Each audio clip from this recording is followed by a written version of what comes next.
নীলফামারী ডোমার উপজেলা চিরাহাটিতে জাতির শ্রেষ্ঠ সন্তান বীর মুক্তিযোদ্ধা তৌহিদুল ইসলামের রাষ্ট্রীয় মর্যাদায় জানাজা এবং দাফন সম্পন্ন হয়েছে।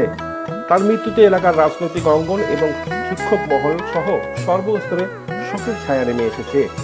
রবিবার 26শে এপ্রিল রাত 11টা 30 ডোমার উপজেলা স্বাস্থ্য কমপ্লেক্সে বার্ধক্যজনিত কারণে শেষ নিঃশ্বাস ত্যাগ করেন তিনি। ইন্না লিল্লাহি ওয়া ইন্না ইলাইহি রাজিউন।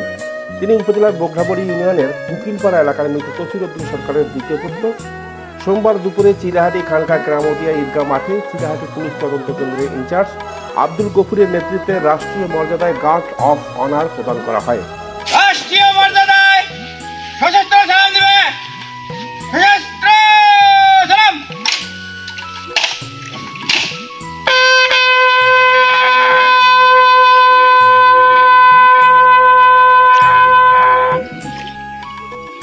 এ সময় উপজেলা নির্বাহী কর্মকর্তা শাইলা সাইদ পন্নী, উপজেলা মুক্তিযোদ্ধা কমান্ডের সাবেক কমান্ডার নুরুল নবী, ইউনিয়ন কমান্ডার আব্দুল জব্বার কানু, শিক্ষক ওবায়দুর রহমান রাজু, পরিবারের পক্ষে মরহুমের জামাতা কাজী কামাল ইকবাল, একমাত্র ছেলে রাকিবুল ইসলাম লেবু প্রমুখ বক্তব্য রাখেন।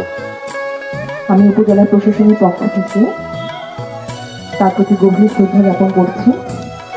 জাতির শ্রেষ্ঠ সন্তান জনাব তৌহিদুল ইসলাম মহান মুক্তিযুদ্ধে যে অবদান রেখেছেন, জীবন বাজি রেখে যে আত্মত্যাগ করেছেন, আমাদেরকে স্বাধীনতা উপহার দিয়েছেন, বিজয় এনে দিয়েছেন। এই জন্য জাতি চিরদিন তার এই যে অবদান কৃতজ্ঞতা সহিত স্মরণ করবে। আমি তার শোক সন্তপ্ত পরিবারের প্রতি সমবেদনা জ্ঞাপন করছি, আর আল্লাহ সুবহানাহু ওয়া তাআলার কাছে তার জন্য মাগফিরাত কামনা করছি। আল্লাহ তাআলা যেন তাকে জান্নাতুল ফেরদৌস দান করেন। আল্লাহ তাআলা সবচেয়ে বেশি পছন্দ করেন সৎ ব্যক্তিকে, এবং যারা মিথ্যার আশ্রয় নেয় আল্লাহ তাআলা তাদেরকে পছন্দ করেন। সেই হিসাবে আমরা জানি যে তৌহিদুল ইসলাম সততার সঙ্গে চলেছে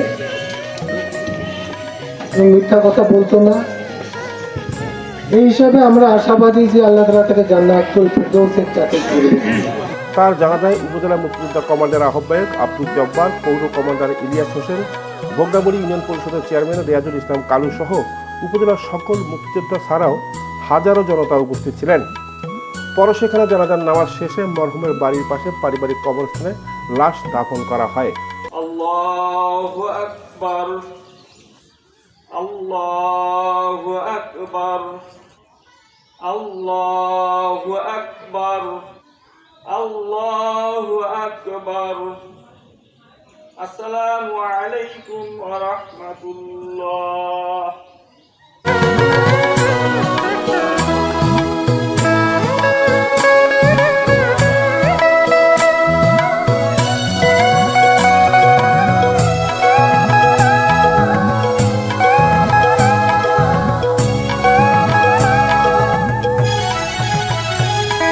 জীবদ্দশায় তিনি 1983 সালে প্রাথমিক বিদ্যালয়ের সহকারী শিক্ষক হিসাবে যোগদান করেন এবং 2016 সালে অবসরে যান।